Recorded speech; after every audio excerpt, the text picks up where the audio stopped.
Bapak Ibu Saudara-saudara, hari ini tema yang disampaikan oleh Majelis Sinode buat kita ialah teladan Yesus dalam kerendahan hati menurut pembacaan Injil Yohanes pasal 13 ayat 1 sampai ayat yang ke-20.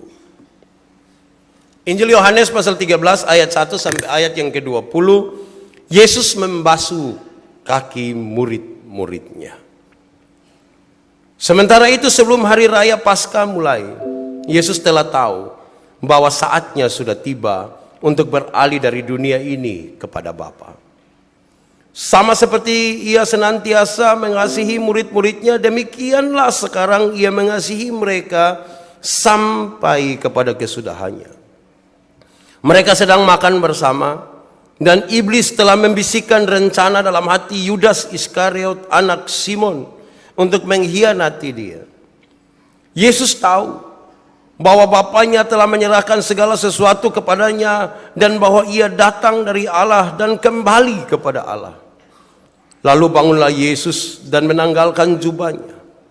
Ia mengambil selai kain lenan dan mengikatnya pada pinggangnya. Kemudian ia menuangkan air ke dalam sebuah basi dan mulai membasuh kaki murid-muridnya, lalu menyekanya dengan kain yang terikat pada pinggangnya itu. Maka sampailah ia kepada Simon Petrus. Kata Petrus kepadanya, "Tuhan, Engkau hendak membasuh kakiku?" Jawab Yesus kepadanya, "Apa yang kuperbuat engkau tidak tahu sekarang, tetapi engkau akan mengertinya kelak." Kata Petrus kepadanya, "Engkau tidak akan membasuh kakiku sampai selama-lamanya." Jawab Yesus, "Jikalau aku tidak membasuh engkau, engkau tidak mendapat bagian dalam aku." Kata Simon Petrus kepadanya, "Tuhan, jangan hanya kakiku saja, tetapi juga tangan dan kepalaku." Kata Yesus kepadanya, "Barang siapa telah mandi, ia tidak usah membasuh diri lagi selain membasuh kakinya, karena ia sudah bersih seluruhnya. Juga kamu sudah bersih, hanya tidak semua. Sebab ia tahu siapa yang akan menyerahkan dia. Karena itu ia berkata, tidak semua kamu bersih." Sesudah ia membasuh kaki mereka, ia mengenakan pakaiannya dan kembali ke tempatnya. Lalu ia berkata kepada mereka, "Mengertikah kamu apa yang telah kuperbuat kepadamu?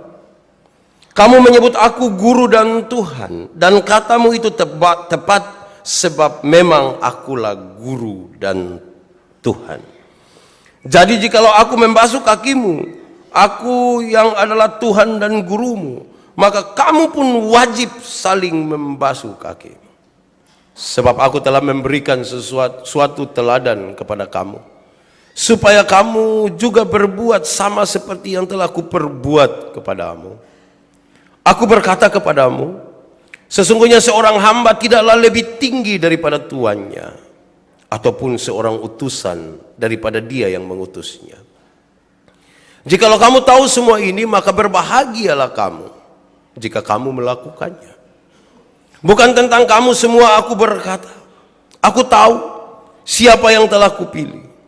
Tetapi haruslah genap nas ini, orang yang makan rotiku telah mengangkat tumitnya terhadap aku.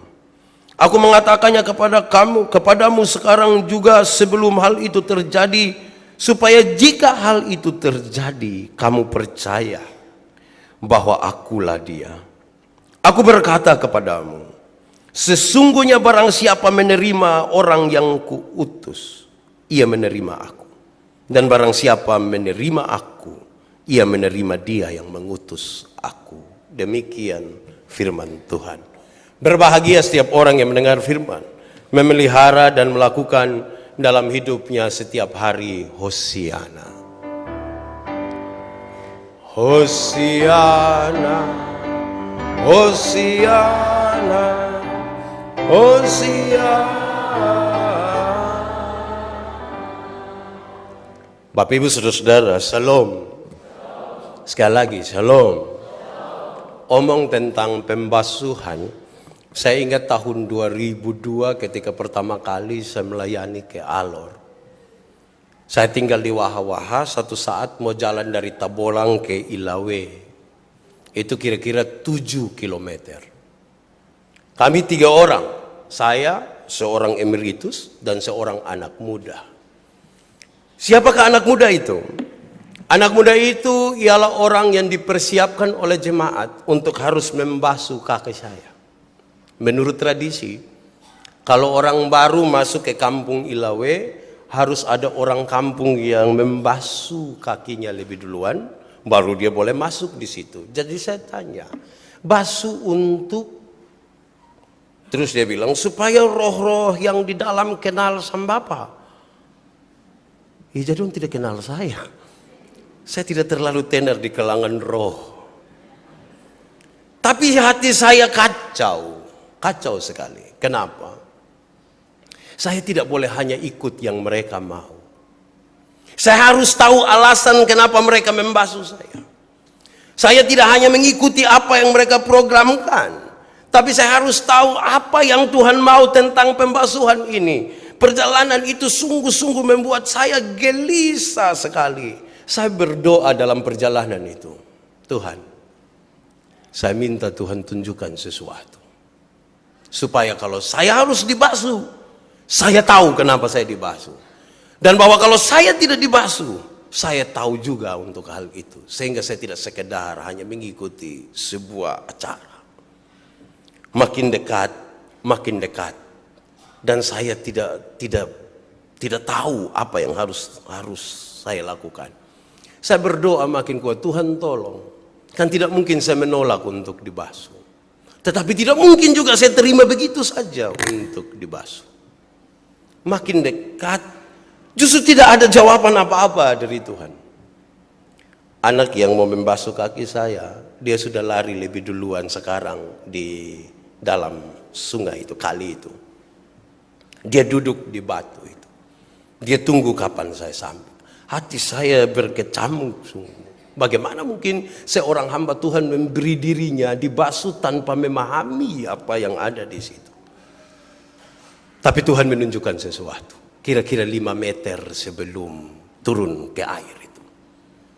Kami karena jalannya sangat menukik begini, kami bawa kayu. 5 meter itulah Tuhan menunjukkan sesuatu. Apa yang Tuhan tunjukkan? Saya terpeleset.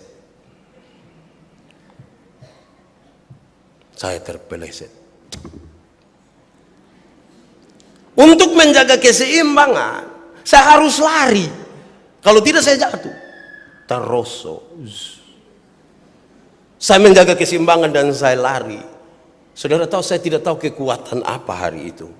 Tapi yang pasti, saya telah lari melewati sungai itu, naik sampai ke kampung. Ini anak bilang, Bapak basuh dulu. Kok subasa? Saya bilang dia, kok subasa?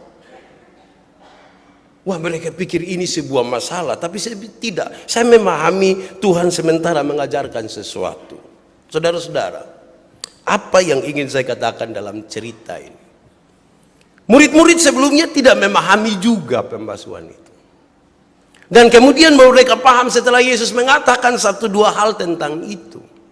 Mereka mengerti tujuannya sekarang. Saudara-saudara, saya mencatat ada 4 makna dari pembasuhan Yesus untuk murid-muridnya. Yang pertama, saudara-saudara, Yesus mengasihi mereka. Yesus begitu sayang kepada mereka, terlalu mengasihi mereka, bahkan sampai rela untuk membasuh kaki mereka. Yang Yesus lakukan ini bukan keinginan murid-muridnya, bukan. Yang Yesus lakukan itu bukan keinginan murid-muridnya. Yang Yesus lakukan itu adalah keputusan dirinya sendiri untuk membasuh kaki mereka. Ini sebenarnya tidak boleh bagi kalangan para murid, tidak boleh. Yang boleh membasuh hanyalah yang budak. Orang yang status sosial yang lebih tinggi tidak boleh dibasuh, tidak boleh membasuh. Yang basuh hanya para budak, orang-orang yang rendah sekali. Yesus mengasihi mereka. Dan ini yang Yesus ingin lakukan kepada mereka. Kenapa saudara-saudara jalan-jalan mereka berdebu? Jalan mereka tidak hot mix. Jalan-jalan mereka kadang-kadang berlumpur. Mereka sudah mandi di rumah, bersih. Tapi karena jalan kaki, kan ada debu. Perlu dibersihkan dan itu tradisi mereka. Paling tidak waktu masuk rumah, paling tidak mau makan harus kaki bersih. Jangan orang mau makan ini kuah langsung lihat dia. Apalagi dong makan kan kas naik kaki. Harus bersih. Dan Yesus melakukan itu. Sekarang air itu ada. Tempat menaruh air ada. Kain untuk menyeka, kok melap. Melap. So ada. Tapi siapa yang akan melakukan? Mereka baku tunggu di situ. Yesus ambil alih. Pada saat kita baku tunggu, Yesus ambil alih. Yesus ambil alih. Ini bukan politik pencitraan. Ini sesuatu yang didasarkan akan kasih yang kuat. Kasih telah membuat Yesus, bahkan membuat saya dan saudara akan melakukan sampai pada titik yang dirasa paling hina sekalipun. Kedua, Yesus membasuh kaki murid-murid. Ini adalah sebuah gambaran awal tentang salib. Pengorbanan dia bagi dunia ini. Yang puncaknya akan ada di salib. Murid-murid belum sadar. Mereka telah dapat informasi dari Yesus sendiri bahwa Yesus akan mati. Mereka belum terlalu membayangkan itu karena euforia bersama-sama dengan Yesus masih ada pada mereka. Mereka tidak terlalu rasa ketakutan. Mereka tidak merasa biasa-biasa. Dan Yesus ingin kasih ingat mereka, ketika salib itu terjadi, kamu akan seperti anak ayam kehilangan induknya. Kamu akan sungguh-sungguh terpukul. Orang yang selama ini kamu banggakan, dia sepertinya tidak punya kekuatan sama sekali. Saya coba mendekatkan itu dengan pengalaman saya. Betapa orang yang kita andalkan, yang kita kuatkan, yang kita rasa dia begitu hebat, tiba-tiba tidak berdaya di hadapan kita. Tidak gampang. Saya ingat saya pembapa. Saya orang yang paling mengagumi saya pembapa. Masa mudanya yang sangat kuat. Saya pembapa umur kira-kira 45 sampai 50. Masih bisa kasih picak kelapa kering di sini. Kadang-kadang pagi-pagi kaki di atas, tangan di bawah. Saya rasa saya pembapa terlalu kuat. Saya bangga sekali kalau jalan dengan dia. Sombong sekali. Dan satu saat ketika dia punya pembuluh darah pecah di kepala dan dia tidak berdaya. Kurang lebih 1 tahun.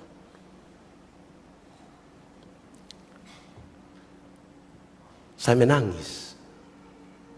Orang yang kita kagumi, kita banggakan, kita rasa dia kuat, hari ini dia tergeletak, tidak berdaya di hadapan kita. Coba sedikit saudara renungkan orang tuamu. Papa yang engkau kagumi itu, satu saat ada dalam penderitaan yang tidak bisa berbuat apa-apa. Di tempat tidur hanya bisa buang air besar, tidak lagi bisa berbuat apa-apa. Apa yang saudara rasa? Dan Yesus akan menjalani sesuatu yang lebih dari itu. Yesus akan menjalani yang lebih di hadapan mata para murid. Kalau hari ini Yesus membasuh kaki mereka, hai murid-murid, ini tanda awal untuk engkau tahu bahwa ada penderitaan nanti di dalam batinmu seperti anak ayam yang kehilangan induk. Saya buat khotbah ini sampai di sini air mata saya menetes. Kenapa? Kita terlalu sombong untuk melihat penderitaan Yesus. Kalau saudara tidak ingin disebut kita, biarlah saya. Saya terlalu sombong untuk melihat penderitaan Yesus. Padahal penderitaan Papa tidak saya kuat.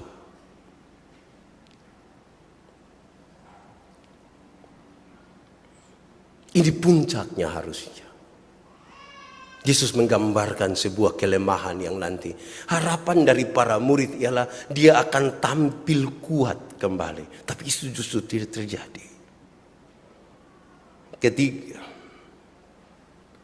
Yesus membasuh kaki murid-muridnya dalam sebuah keinginan supaya murid-muridnya saling membasuh satu dengan yang lain. Yesus membasuh kaki murid-muridnya supaya murid-muridnya saling melayani satu dengan yang lain.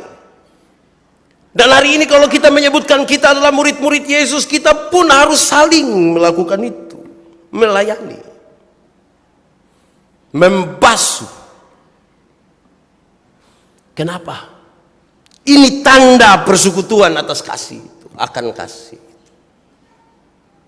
Saudara, iblis tahu. Iblis tahu. Kalau kita bersatu, iblis kalah.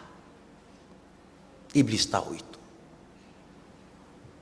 Bisa dengan banyak cara iblis melakukan tindakan untuk membuat kita tidak bersatu. Dia tahu. Kalau kita bersatu, dia kalah. Iblis itu jangan main-main gila dengan dia. Alkitab mencatat kita usir 1. Dia panggil 70. Dia ingin supaya yang merasa diri kuat, lawannya juga kuat. Saya omong di mana-mana kan untuk menghadapi Real Madrid kan dibutuhkan Barcelona. Tidak mungkin untuk lawan Real Madrid kita pilih pemain bola dari USA. Saya kira tidak bisa.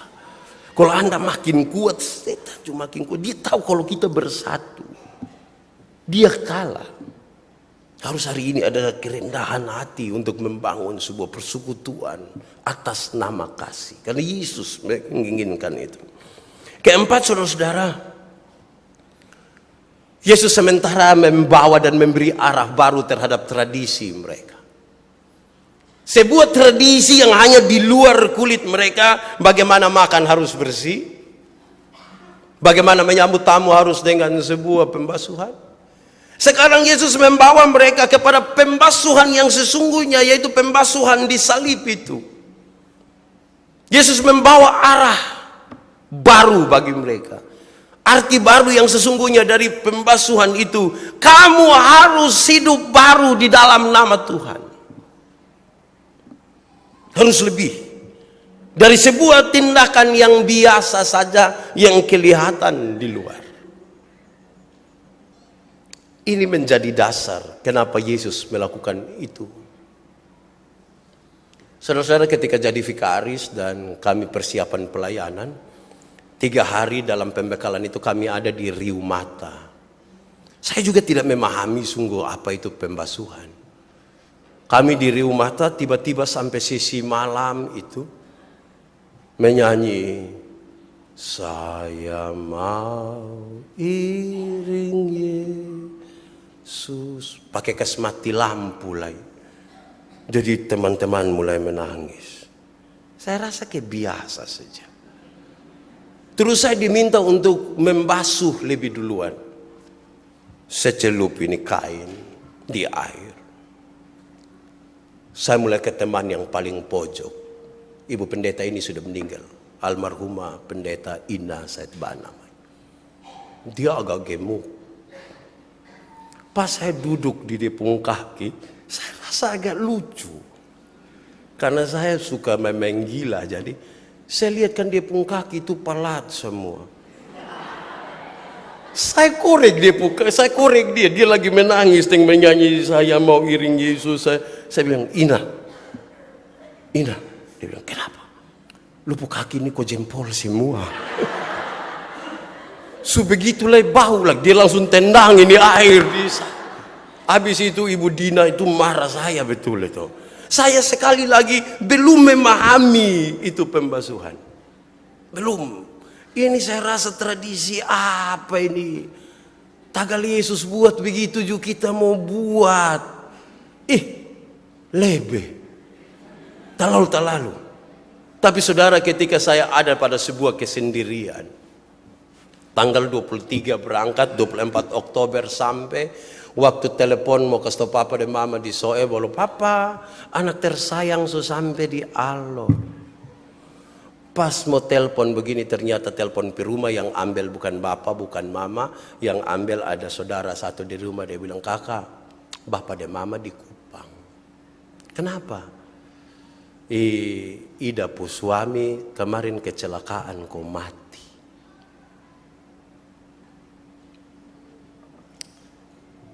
Membuat saya hancur.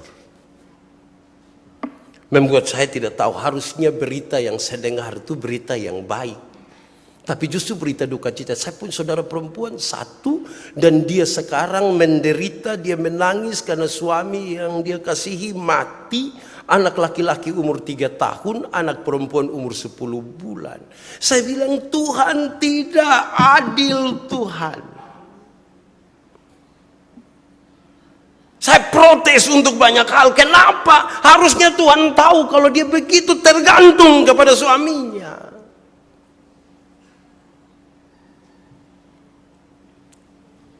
Mereka bilang, Om Yandi pulang Kupang dulu. Saya langsung pergi ke pelabuhan. Waktu itu ada kapal Sirimau mau pulang.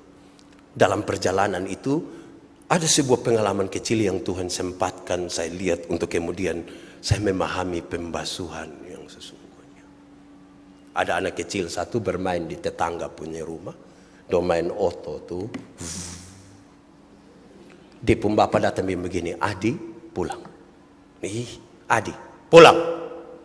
Dia pun anak tidak mau. Dia pun anak hanya mau pulang kalau bawa pulang mainan dari rumah sebelah.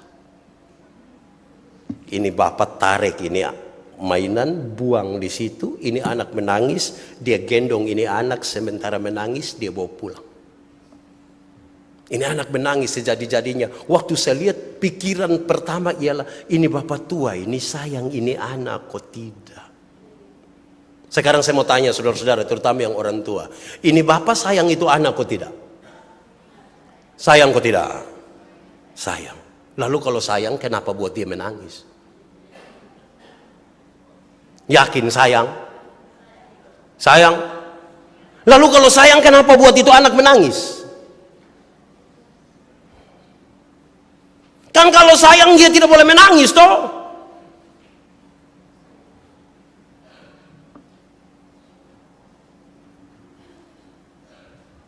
Tuhan izinkan untuk saya berpikir, ada hal yang itu anak tidak tahu, tapi dia pun bapak tahu. Amin. Saudara punya masalah, saudara sakit, saudara berduka untuk banyak hal. Persis seperti kalimat tadi, saya ingin bilang pada saudara, ada hal yang saudara tidak tahu, tapi Tuhan Allah tahu. Dan karena itu hanya satu kalimat ini, diam di bawah kaki Tuhan. Untuk biarkan Tuhan memasukkan apa yang ingin dia masukkan. Buanglah semua hal yang membentengi pikiran, perasaan kita, yang menghambat apa yang Tuhan mau kasih. Teks ini kemudian ada dinamika yang kuat. Salah satu dinamikanya ialah Petrus menolak. Kenapa Petrus menolak?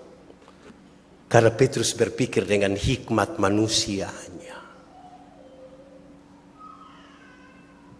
Petrus ingin memproteksi Yesus. Petrus tidak ingin Yesus melakukan itu. Engkau terlalu ajaib buat saya. Bagaimana engkau membasuh kaki saya? Tidak. Dan itu masuk akal. Petrus, kalau engkau tidak mau membiarkan kakimu dibasuh, engkau tidak akan ada bagian di dalam saya. Engkau tidak akan memahami apa pekerjaan ini. Engkau terhitung di luar sana. Petrus sedikit takut dengan itu. Dan Petrus bilang, kalau Tuhan memang kalau begitu, nah jangan kaki sah. Kepala, perut, dada juga. Lu sudah terlalu. Tidak, cukup kaki. Karena mereka yang sudah mandi, sudah bersih, tinggal kaki saja.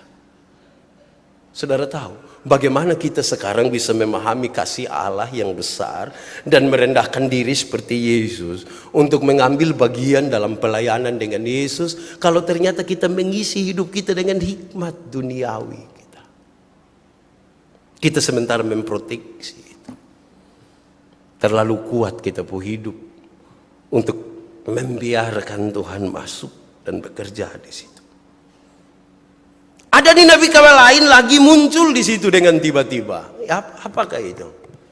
Di awal-awal dari teks tadi kemudian menceritakan iblis membisikkan sesuatu ke hati Yudas. Oh, rupa-rupanya dalam persekutuan Yesus dan murid-murid ada 13 orang, ada orang ke-14.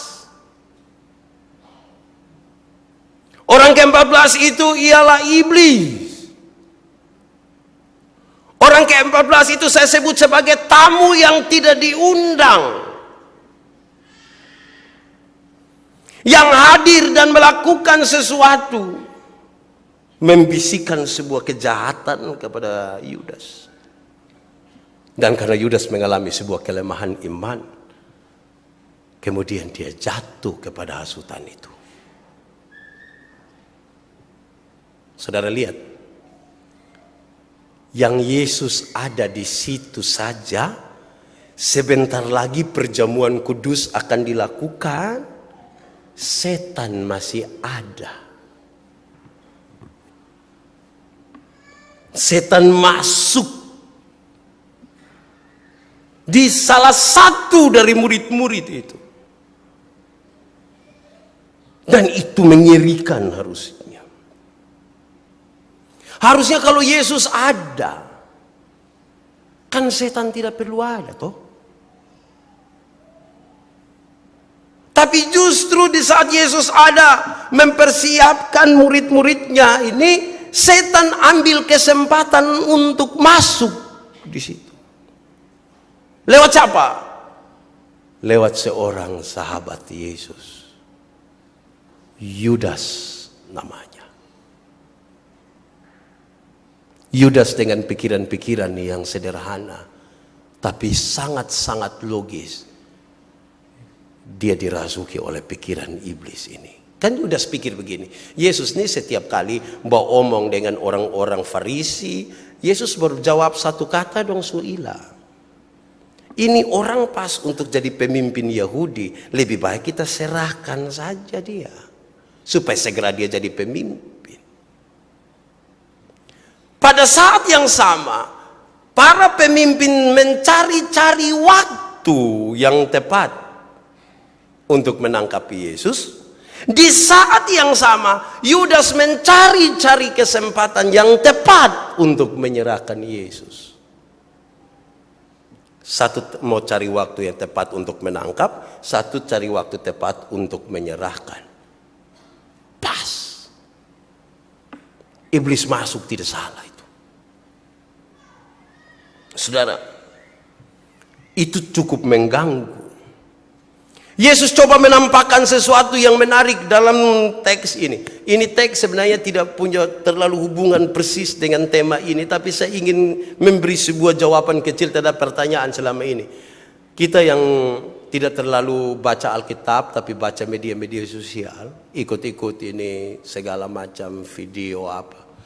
Kalau kita baca dan kita dengar itu bilang, coba cari di Alkitab mana yang Yesus menyebut dirinya Tuhan. Kan begitu tuh, beberapa orang suka kasih lemah ke Kristenan tambah dan kita tidak biasa baca Alkitab, lepar. Coba cari di Alkitab mana yang Yesus sendiri menyebut dirinya Tuhan. Ada banyak ayat, salah satunya di ayat 13. Yohanes 13 ayat 13.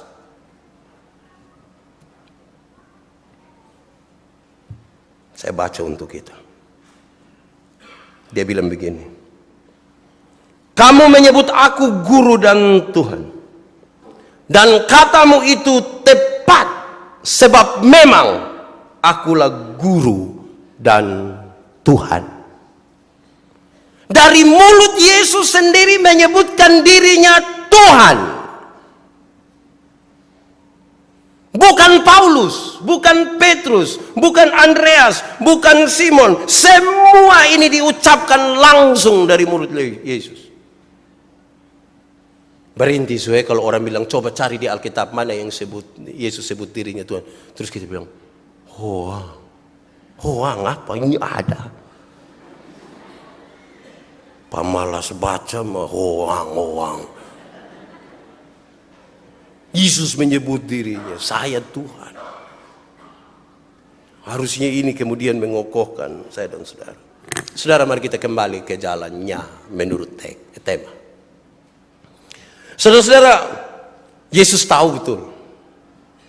Yesus tahu pengkhianatan segera akan terjadi. Tamu tak diundang sudah mulai bekerja. Tapi Yesus bernubuat. Ini Yesus hebat di sini sebagai Tuhan. Saudara, tadi kemarin di atas mobil saya coba buka radio, ada dialog dengan orang yang pengidap HIV/AIDS. Kesaksian dari satu orang tua ini hebat. Hebat dalam pengertian begini. Dia bilang begini, dulu saya tidak pernah gereja.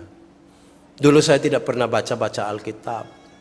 Tapi setelah dokter memvonis kalau saya mengidap HIV/AIDS, saya sudah tidak pikir apa-apa lagi. Yang saya pikir bagaimana bisa dekat dengan Tuhan. Tapi saya sedikit malu-malu. Saya di tempat tidur dan sakit. Berat badan saya hanya 25 kilogram. Orang-orang semua teman-teman mulai menjauhi saya.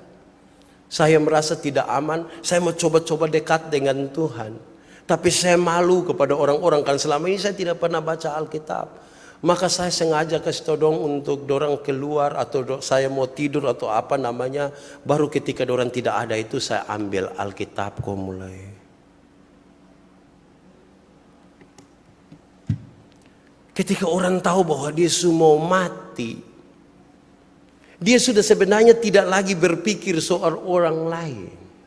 Karena dia akan lebih fokus pada dirinya sendiri. Berbeda sekali dengan Yesus menuju kepada kematiannya. Yesus masih berpikir untuk murid-muridnya. Dan siapakah murid-muridnya? Saya dan saudara. Pada saat mungkin kita tidak sementara pikir kita punya diri. Kita punya keselamatan. Di masa di mana Yesus mau mati. Kan ini hari Kamis nih. Besok siang dia mati. Dia masih pikir saya dan saudara. Saudara lagi pikir apa? Kita ini pikir apa? Dia membasuh kaki murid-muridnya. Kemarin PA di kantor Sinode untuk bahan ini kemudian muncul satu kalimat yang menarik. Tuhan itu Tuhan yang luar biasa. Yang membasuh kaki dan bukan mencari kaki. Membasuh kaki bukan mencari kaki. Tanda kerendahannya yang besar. Yesus ingat murid-muridnya dan sekarang Yesus bernubuat.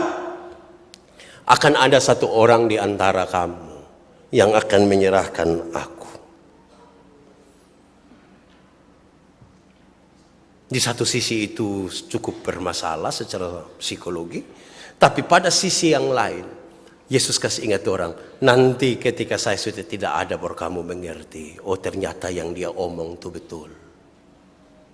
Dia sudah omong kalau akan ada satu saudara yang akan menyerahkan.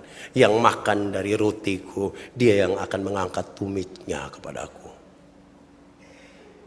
Sekaligus bisa menguatkan mereka. Apa yang sesungguhnya Yesus ingin tampilkan di situ sesungguhnya sederhana saudara, yaitu ada dua hal. Yesus ingin mengajar pada murid-muridnya tentang penyucian diri dan kerendahan hati. Penyucian diri dan kerendahan hati. Kita ini tercemar dengan banyak hal. Kita ini tercemar dengan banyak hal. Saya tanya satu orang, lu pernah maki?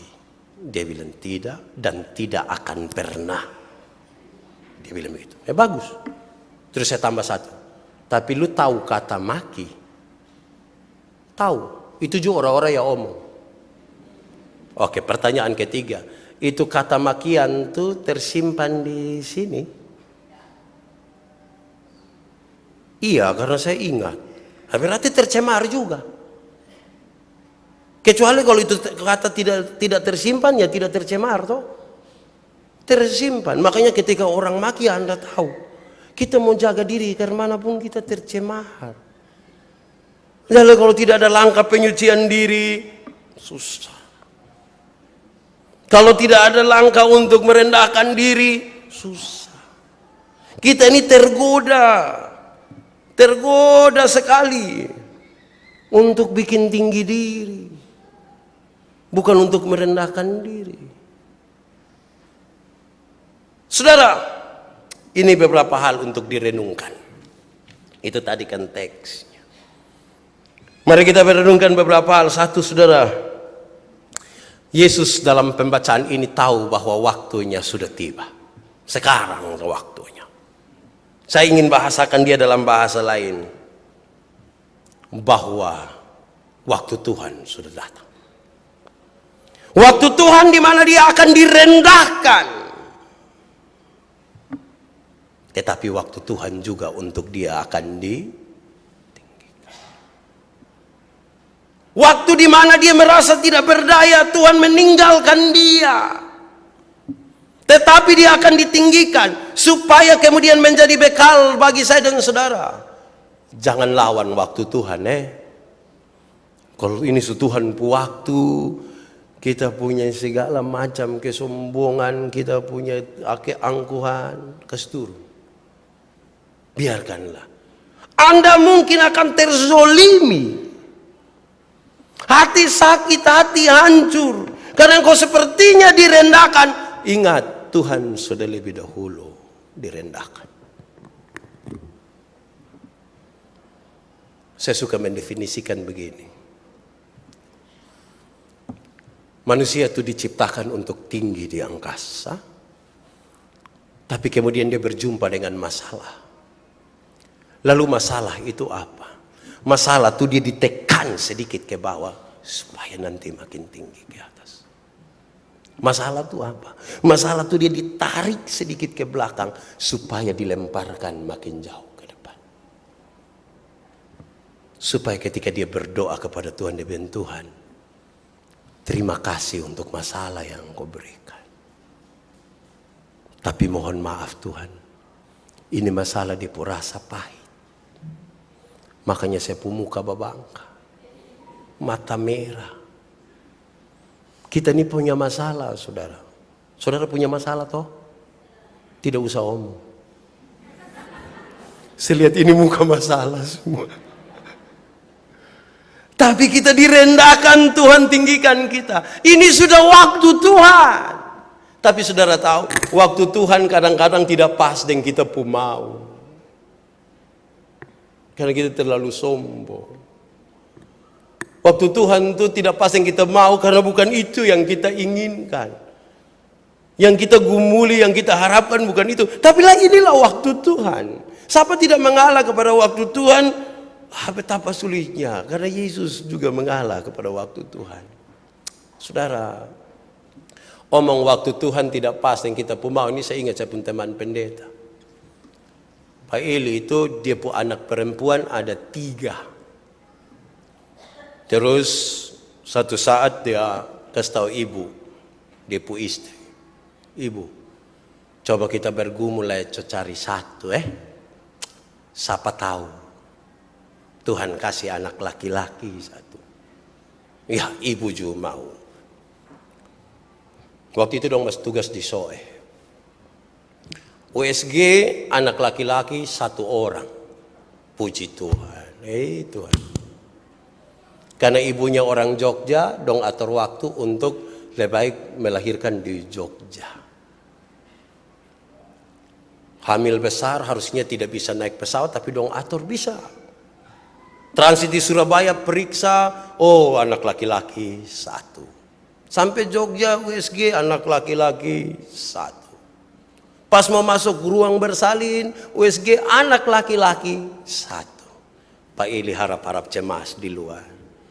Tiba-tiba datang bidan, "Pak, selamat ya Pak." "Iya, bagaimana?" "Selamat Pak, Pak punya anak perempuan 2 orang."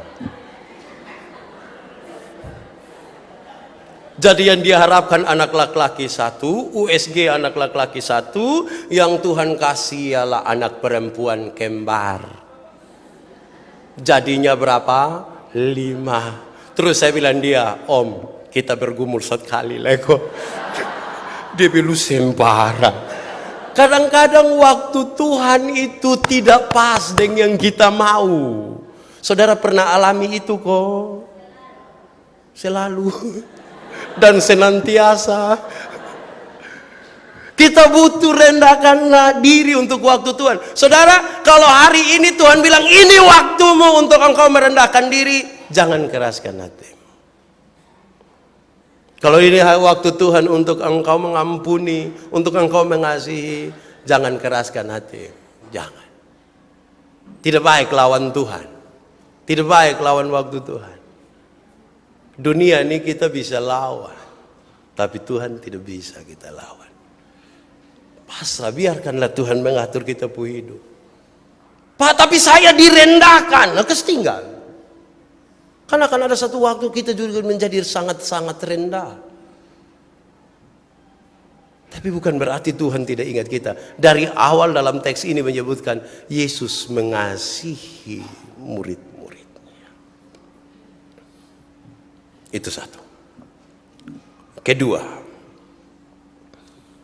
saudara, Yesus tahu bahwa dia datang dari Tuhan. Dan dia juga akan kembali kepada Tuhan. Itu hebat Tahu dari mana asalnya dan kemana dia pergi. Oh, itu hebat itu. Banyak orang tidak tahu dia datang dari mana, mau pergi mana. Itu tuh yang dia pun nama melompat dalam gelap. Orang sidi dia du sidi. Orang gereja dia juga gereja. Orang berdoa dia juga tutup mata. Orang buka mata, belum habis dia buka mata. Dia lihat kiri kanan belum dia tutup mata ulang. Tidak tahu dari mana dia datang, tapi tahu juga kemana dia pergi. Saudara, kita tinggal dalam dunia, tapi tidak berasal dari dunia. Pesannya hanya satu. Kalau saudara dan saya dikenal dunia sebagai milik Tuhan, maka Tuhan harus kelihatan di dalam hidupmu. Tapi susah Pak Pendeta. Iya, mari kita kenal diri dulu. Saya mencatat begini, setiap orang mempunyai keinginan untuk dikasihi. Setiap orang. Setiap orang itu punya keinginan untuk dikasihi. Orang gila saja ingin dikasihi. Kadang-kadang dia jahat untuk orang lain, tapi yang biasa kasih dia perhatian, kasih dia makan, dia tidak jahat bagi mereka. Karena prinsipnya manusia tujuh ingin dikasihi. Manusia itu ingin diperhatikan. Dia kayak ingin diperhatikan. Saya lihat ada separuh datang, orang perhatikan, dia senang.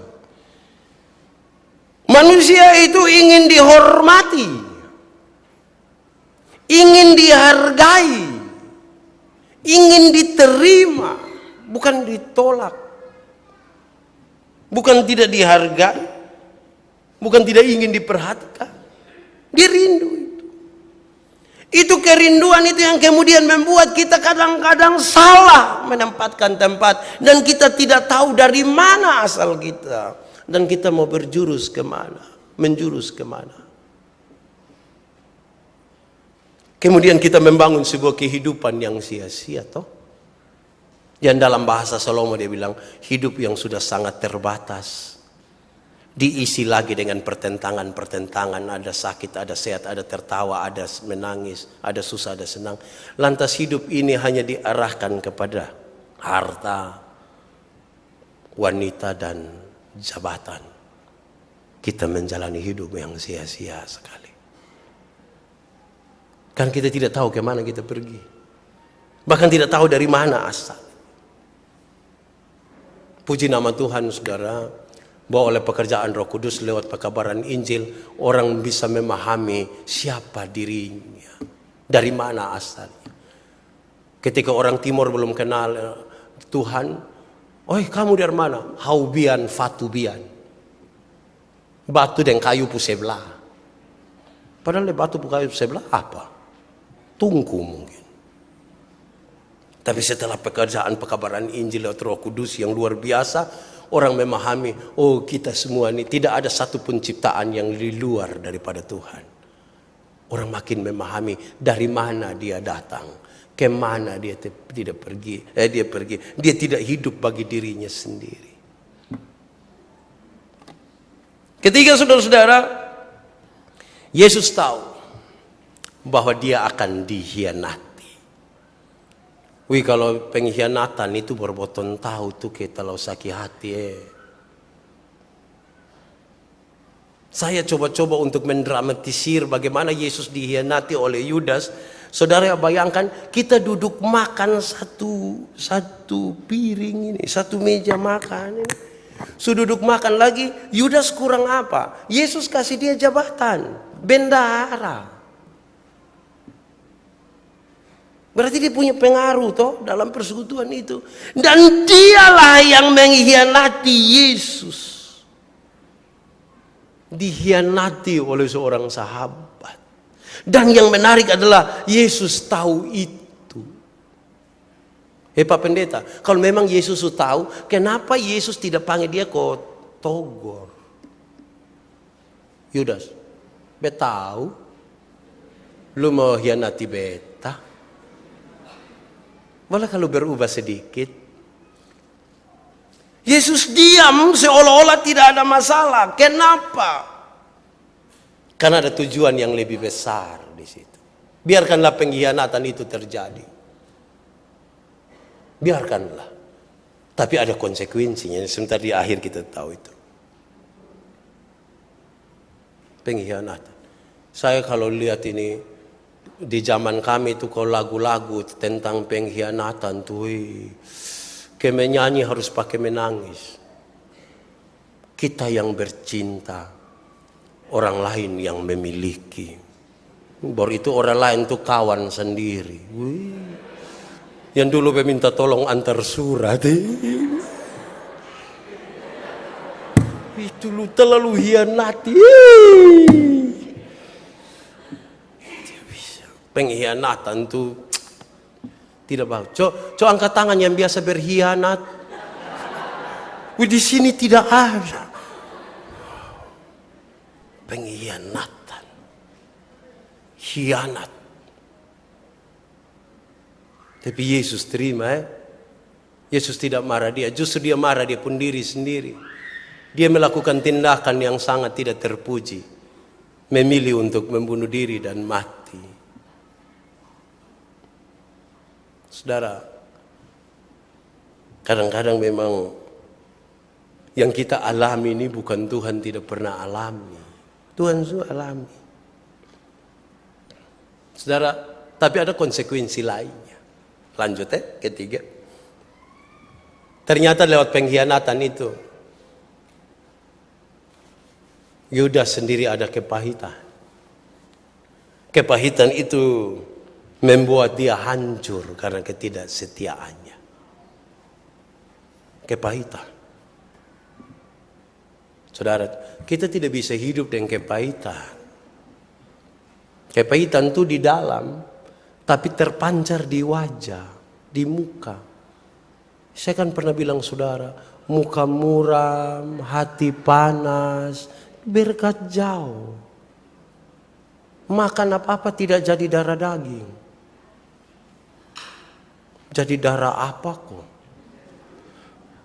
Jangan simpan kepahitan. Lawannya adalah yang keempat, ada kemuliaan dalam kesetiaan. Ada kemuliaan di dalam kesetiaan. Saudara setia saja. Setialah, setia sampai mati. Ada kemuliaan. dalam kesetiaan. Masa kau dalam persekutuan dengan Tuhan Allah tidak pernah diperhitungkan apa-apa soal kesetiaan kita? Wih, itu sudah lalu lah. Dengan manusia saja hitung-hitung kok ini kesetiaan. Apalagi dengan Tuhan. Dalam persekutuan dengan Tuhan Allah, jeripayamu tidak akan sia-sia. Setia. Kita setia bukan untuk nanti diperhitungkan, tapi setia saja, kan tidak ada hal yang merugikan kita kalau kita setia. Apalagi kalau urusannya dengan Tuhan. Setialah.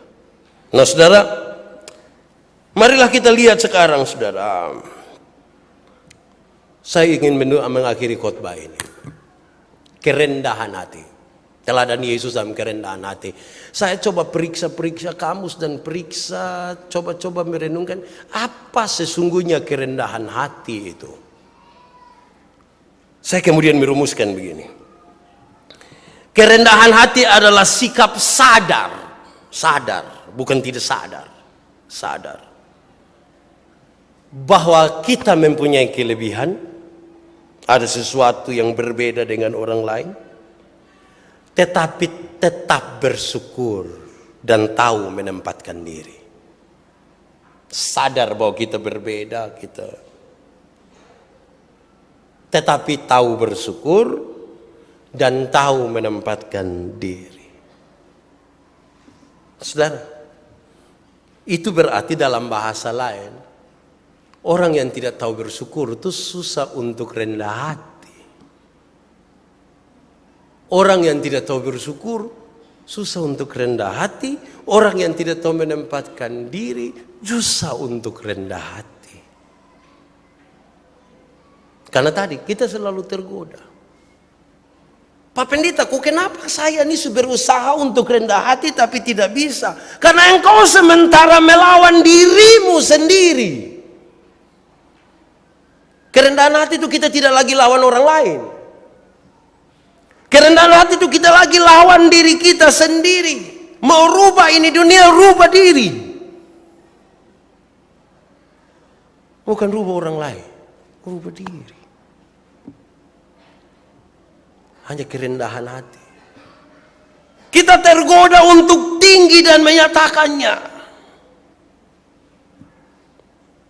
Tapi kerendahan hati yang Yesus ajarkan menempatkan kita pada posisi yang lebih baik, yaitu bersyukur.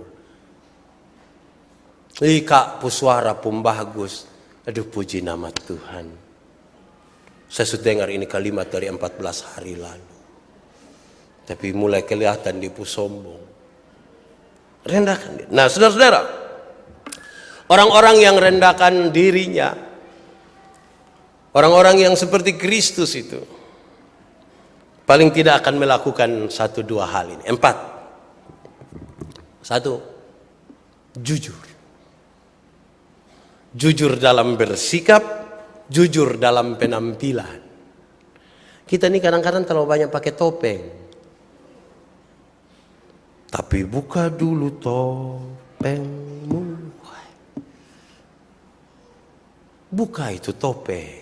Lebih jujur. Senyum lebih tulus.